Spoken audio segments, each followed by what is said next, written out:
नमस्कार, रीवा 24 के आज के अंक में आपका स्वागत है। पहले डालते हैं एक नजर आज की प्रमुख खबरों पर।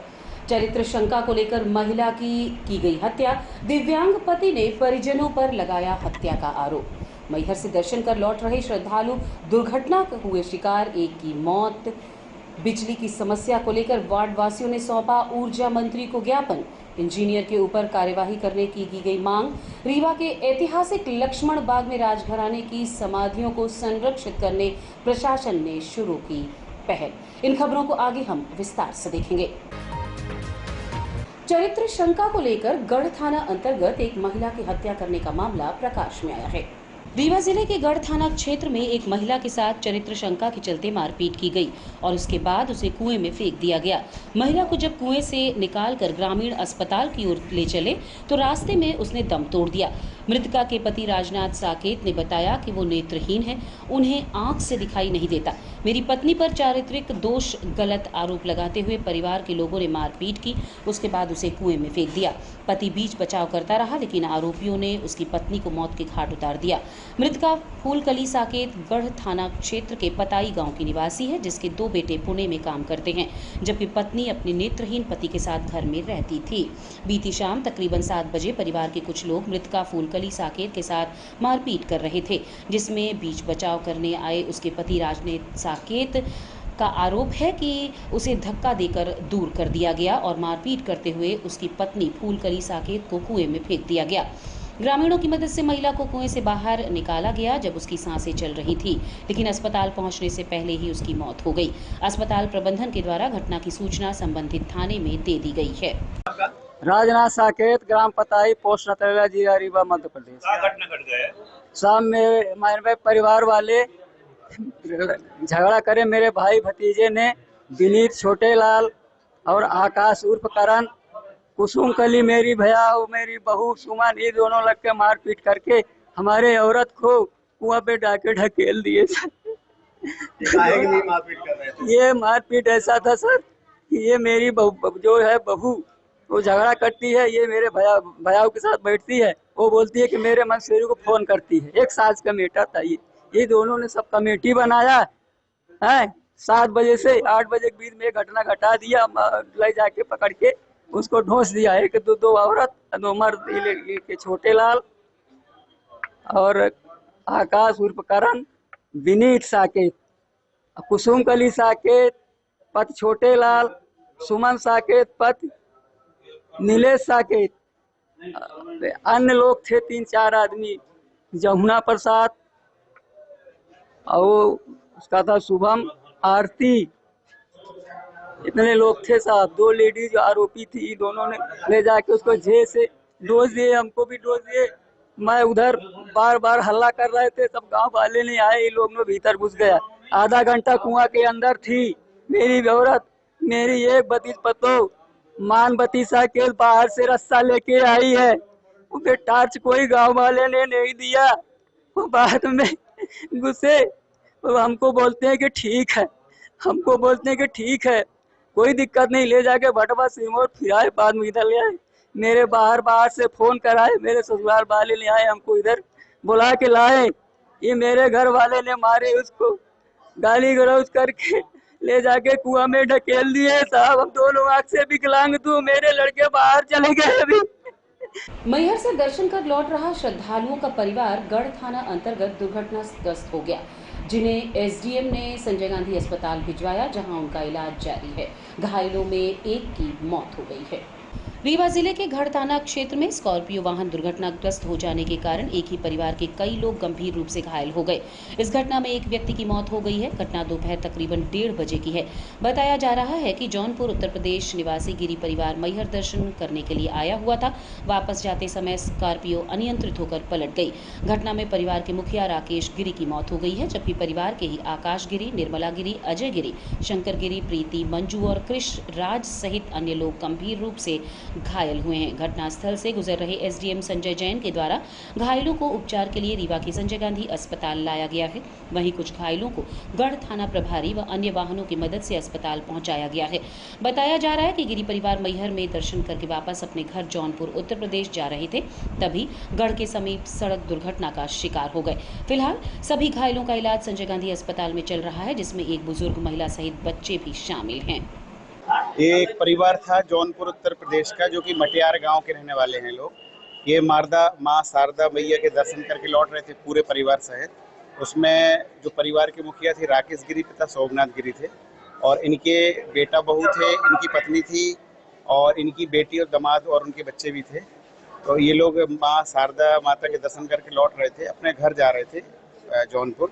तो रास्ते में गढ़ जो पड़ता है मनुआ तहसील के अंतर्गत, तो मैं विजिट पे था, तो मैंने देखा कि एक्सीडेंट इनका हुआ है, और ये लोग वहाँ पे बहुत सारे लोग इकट्ठे थे और वो गाड़ी में फंसे थे, लोगों को निकाल रहे थे। जस्ट एक्सीडेंट हुआ ही था, तो मैं वहाँ से गुजरा तो मैंने तत्काल पूछा कि रुक के पूछा कि एम्बुलेंस आ रही है, तो उन्होंने कहा सर एम्बुलेंस से बात कर ली, लेकिन टाइम लग रहा है।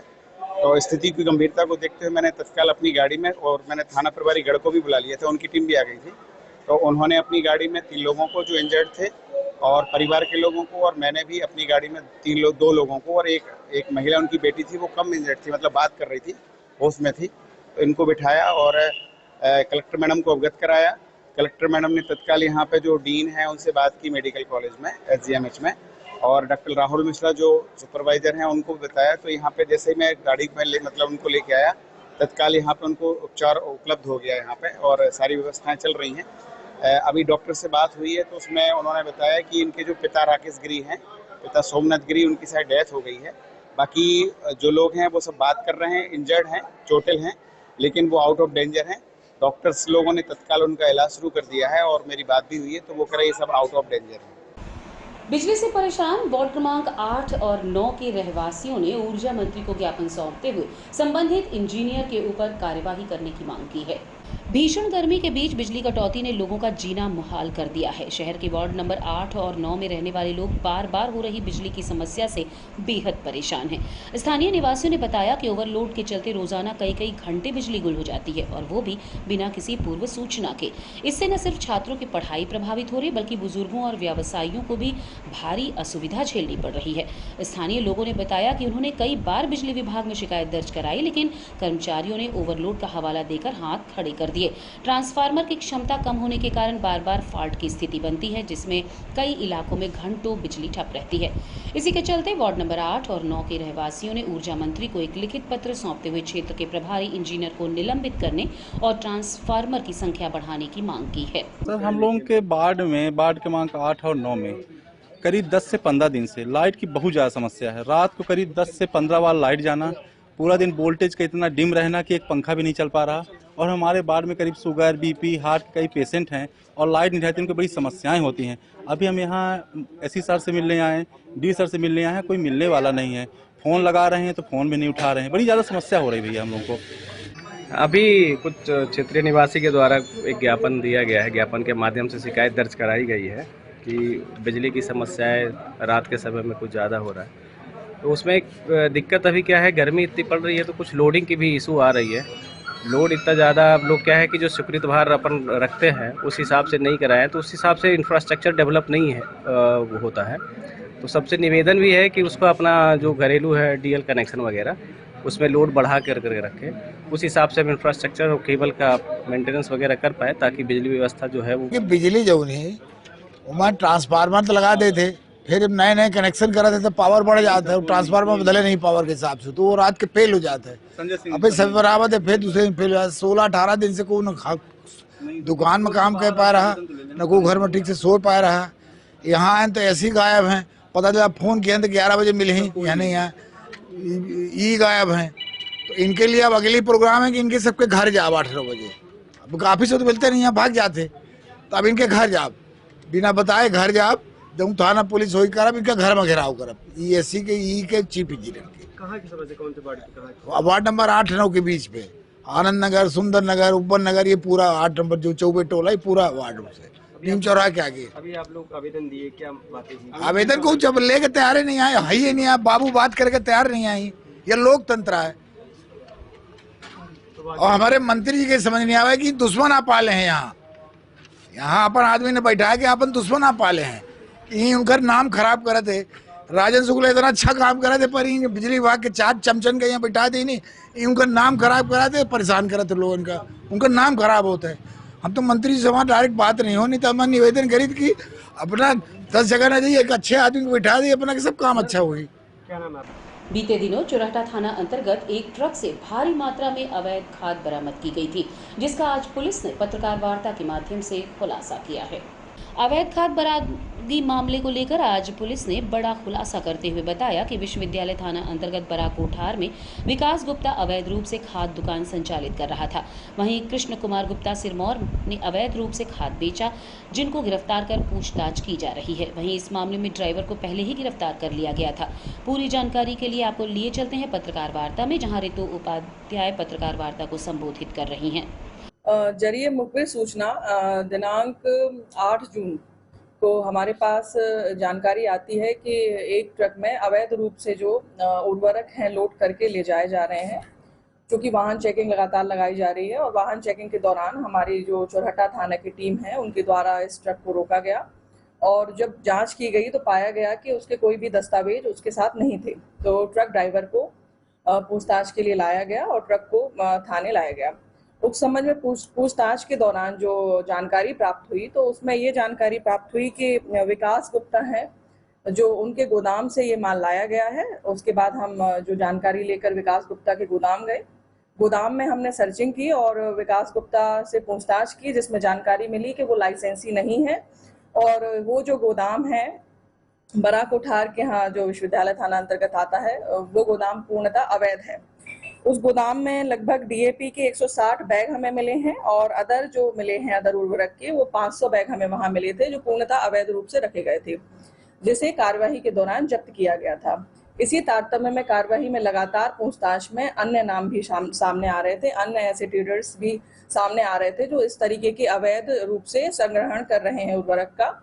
तो उक्त तारतम्य में हमारे द्वारा सिरमौर में भी एक कार्यवाही की गई है। सिरमौर में मनु ट्रेडर्स जो हैं, वहाँ कृष्ण कुमार गुप्ता जो हैं इसे संचालित करते हैं, और उनके भी गोदाम में हमारे द्वारा एग्रीकल्चर डिपार्टमेंट और राजस्व की टीम के साथ संयुक्त छापामारी कार्यवाही की गई है।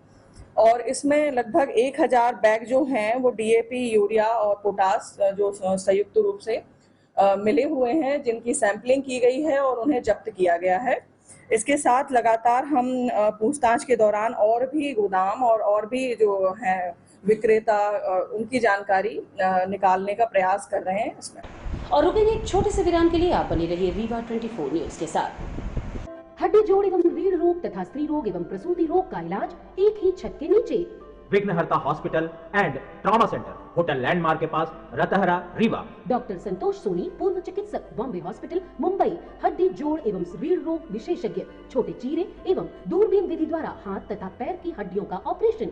गठियाबात, जटिल एवं बिगड़े हुए फ्रैक्चर का बेहतर इलाज करते हैं डॉक्टर संतोष सोनी। विघ्नहर्ता हॉस्पिटल ट्रॉमा सेंटर में ही स्त्री एवं प्रसूत रोग विशेषज्ञ डॉक्टर शैलजा सोनी भी उपलब्ध हैं, जिनकी देखरेख में नॉर्मल डिलीवरी, सिजेरियन ऑपरेशन एवं बच्चेदानी से संबंधित ऑपरेशन की बेहतर सुविधा। संतानहीन दंपत्ति तत्काल संपर्क करें।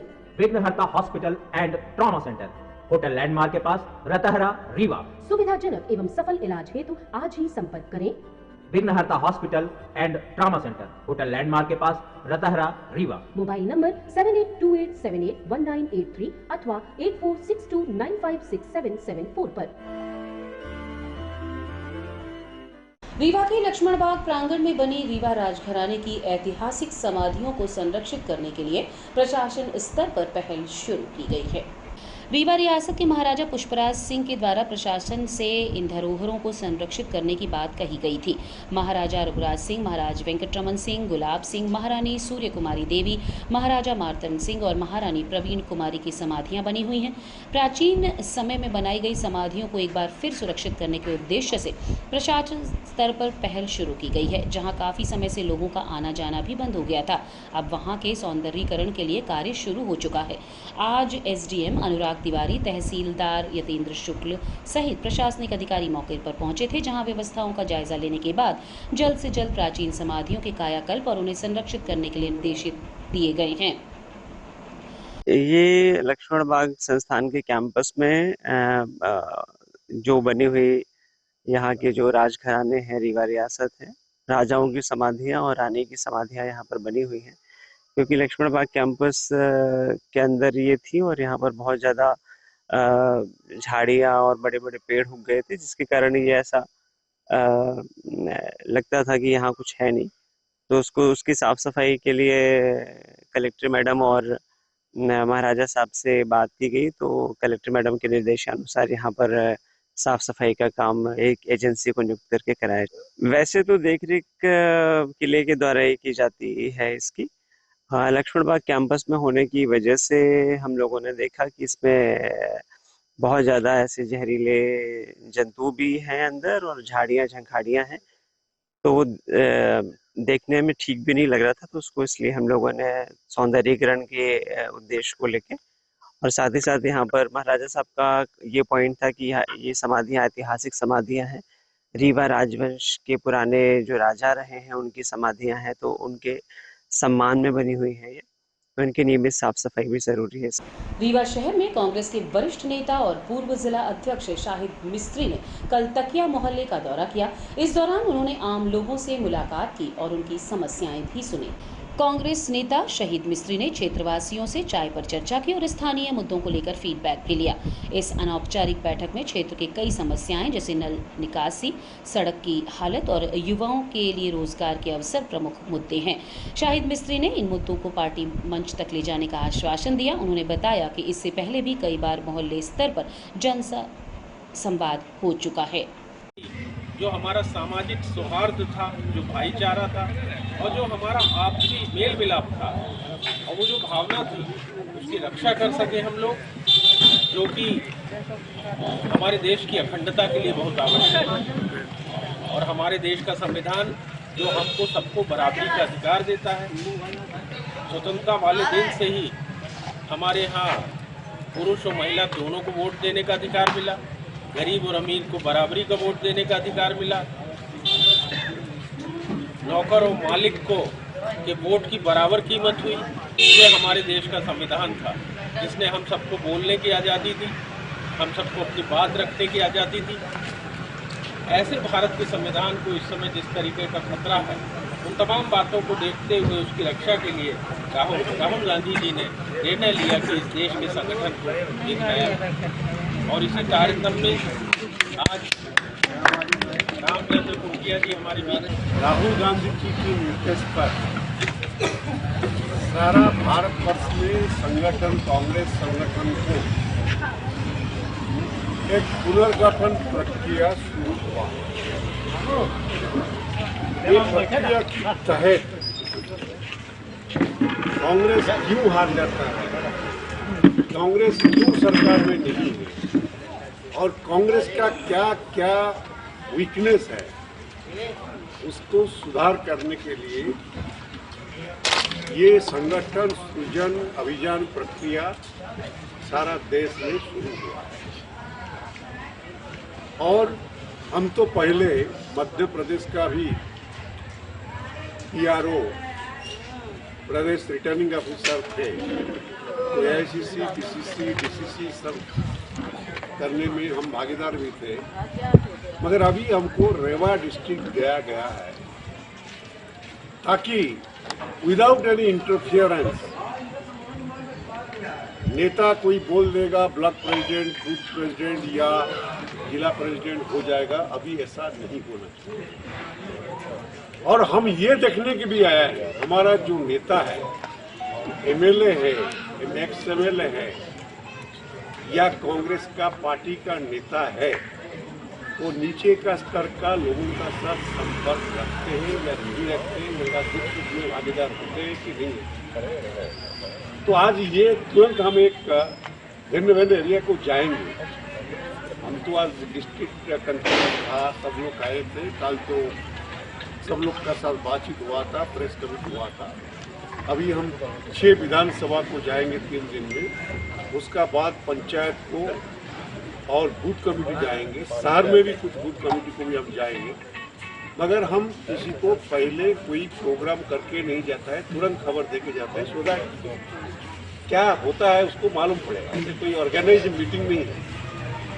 तो हमको मालूम है कि आप लोग, हालांकि मध्य प्रदेश में हम विधानसभा इलेक्शन में हार गया और रीवा में भी हार गया, एमपी में भी हार गया, मगर हम आप सभी को, माइनॉरिटी कम्युनिटी, महिला और सभी सज्जनों जो नेता है, धन्यवाद देना चाहते हैं कि माइनॉरिटी कम्युनिटी अभी भी मध्य प्रदेश में और रीवा में कांग्रेस के साथ है। इसलिए मैं राहुल जी की तरफ से कांग्रेस की तरफ। आज की खबरों में बस इतना ही। नई खबरों के साथ कल होंगे पुनः उपस्थित। अब दीजिए इजाजत।